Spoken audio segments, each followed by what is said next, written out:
What is art, really? The true origins of art are as mysterious as the origins of language. If we define art as building, painting, sculpting, or weaving patterns, then every culture has art. But if we think of art as something for museums, luxury homes, or exhibitions, that's a modern idea. Ancient artists didn't create for galleries. They made things to be useful, meaningful, or powerful. Architecture shows this best. Buildings can be beautiful, but they're always built for a purpose, to live in, to pray in, to gather in. Still, good builders cared about more than function, they shaped spaces that felt right. The same was true for painting and sculpture, they were not just decoration, but objects with purpose. Stand ancient art, we must ask, what was it made for? You can't judge a house without knowing who lives there. And we can't understand ancient art without knowing its function.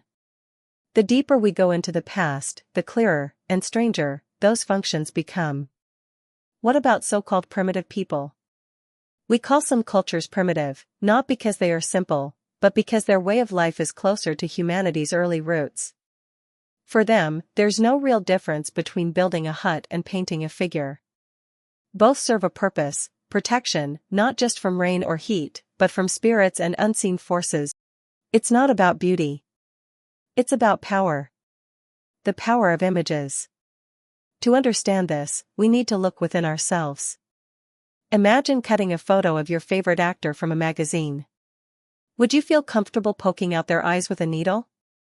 Even if you know it's just paper, something inside resists. Some part of us still believes that an image is connected to the real thing. Ancient magic and image making. This idea, that hurting a picture hurts the person, existed all over the world. Healers and shamans would make small dolls of their enemies and stab or burn them, hoping to cause real harm. Even in modern traditions, like burning the Guy Fawkes figure in England, echoes of this survive. For many cultures, the image was the thing. There was no line between symbol and reality. Early cave paintings. So when cave paintings were first discovered in 19th century France and Spain, people couldn't believe they were real. How could Ice Age humans paint animals with such skill and life? But stone tools and bones found nearby proved it. These people hunted bison, mammoths, and reindeer, and knew them well. Into the depths. To see these paintings, one must crawl deep underground, through narrow stone tunnels. Why would anyone go there just to decorate a cave? Often, paintings are layered over each other, without order, suggesting they were made over time, not as art, but as ritual. The oldest magic. The most likely explanation? These paintings were part of a magical belief. If you paint the animal and strike its image, the real hunt will succeed. These are not just pictures. They are relics of belief, of hope, fear, and survival. Poprints art and belief. The idea that early art had magical power isn't just a theory, it's supported by many traditions that have survived into modern times. Even today, some tribes still carve animal figures into stone using only stone tools, believing these marks have real power. Others dress as animals during ceremonies, imitating their movements through dance, hoping this will help them hunt better. Some tribes even believe they are spiritually connected to animals. They might see themselves as wolf people, deer people, or frog people. Strange as it sounds, these ideas aren't so far from our own past. Ancient Romans believed Romulus and Remus were raised by a she-wolf, and her statue still stands in Rome. Wolf face symbols with meaning. We still live with animal symbols today.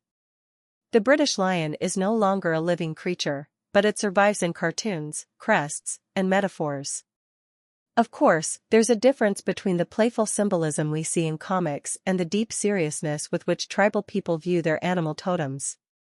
For them, these aren't just stories, they're truths lived through ritual and tradition. Performing art's the power of the mask. During tribal ceremonies, people wear animal masks and believe they become the animals. It's like children playing pretend, pirates, ghosts, heroes, but in these cultures, there's no adult world to say, stop, it's just a game. Everyone participates. The ritual becomes the world. They've inherited these ceremonies from their ancestors, and they believe in them so deeply that they don't question or break the illusion. Brain belief shapes art. We all have beliefs we take for granted, things we don't question unless someone else challenges them. And belief shapes how art is made, what it means, and how it's used.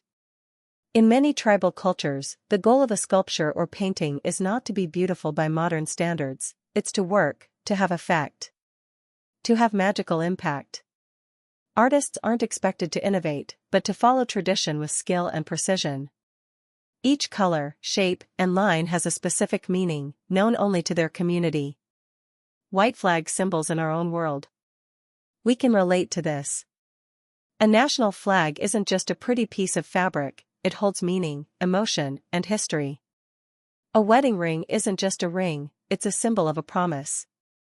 And when we decorate a Christmas tree, we follow family rituals and make aesthetic choices within that tradition.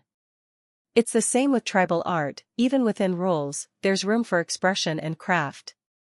Raised hand tribal art equals skilled art. Just because tribal art looks strange to us doesn't mean the artists were unskilled. Many tribal craftsmen reached amazing levels of mastery, carving wood, weaving fibers, shaping metals, often with the simplest tools. The Maori of New Zealand, for example, created intricate wooden carvings that are still admired today. Their work may not match our idea of realism, but that was never the point. Person standing. Why tribal art looks weird to us. Why does tribal art seem bizarre to modern eyes? Try this, draw a simple stick figure. No eyes? It feels wrong. Add 2 dots, and suddenly it sees you. Now play with the shapes, cross for an eye, spiral for a mouth, it still feels like a face.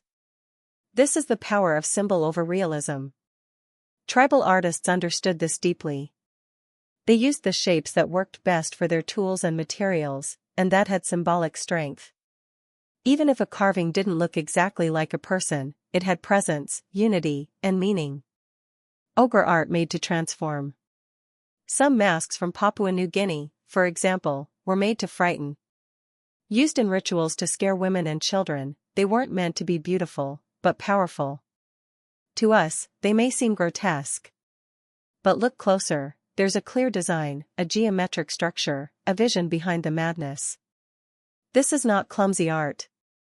It's art that speaks a different language, the language of ritual, transformation, and belief.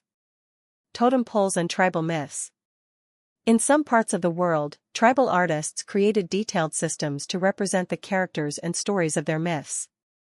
For example, Native American tribes from the Pacific Northwest, like the Haida, carved towering totem poles to tell tribal legends. These artists observed animals with great precision, after all, they were skilled hunters. They knew exactly what a vulture's beak or a beaver's ears looked like.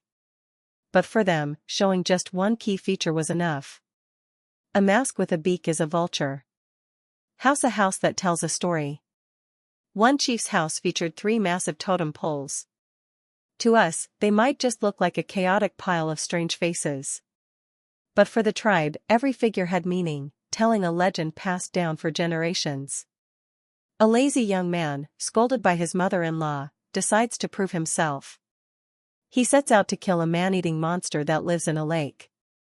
With the help of a magical bird, he builds a trap from a tree and lures the monster using 2 children as bait. He kills the creature, disguises himself in its skin, and leaves fresh fish every day on his mother-in-law's doorstep. Thinking she has magic powers, she boasts, until he reveals the truth. Ashamed, she dies of embarrassment. Every character appears on the pole. The monster. The children. The bird. The mother-in-law. And the hero in disguise, holding fish. Carving these stories was a serious, sacred task, not a random decoration. Totem poles took years to complete, using only basic tools. Sometimes, all the men in the village helped. The chief's house had to stand out. Symbols beyond beauty. Without knowing the story, we'd never understand the meaning behind these carvings. And this happens a lot with tribal art. We might find a mask expressive or funny, but it might actually represent a blood-stained demon from mountain myths. Even if the meaning is lost, we can still admire how nature's shapes were transformed into powerful designs. Some ancient cultures left behind only their art, their cities and scripts are gone. So we call it art, but these objects weren't made to decorate, they were made to communicate, to warn, to protect, to invoke. Skull faces of gods and death. One example, a terrifying death figure found in a temple ruin in Copan, Honduras. It reflects the human sacrifices demanded by ancient religions in Central America. Despite the mystery, scholars have uncovered enough to compare these works with other ancient cultures. And it's clear, these weren't primitive people. Crowned civilizations, not savages. By the time Spanish conquerors arrived in the 1500s, empires like the Aztecs and Incas were powerful and organized. Even earlier, the Maya built cities, developed writing, and created complex calendars. They weren't just skilled builders, they were artists too. In ancient Peru, for example, potters made vessels shaped like realistic human heads, detailed and lifelike. So if much of their art feels abstract or strange, it's not because they lacked skill, but because they had different ideas to express.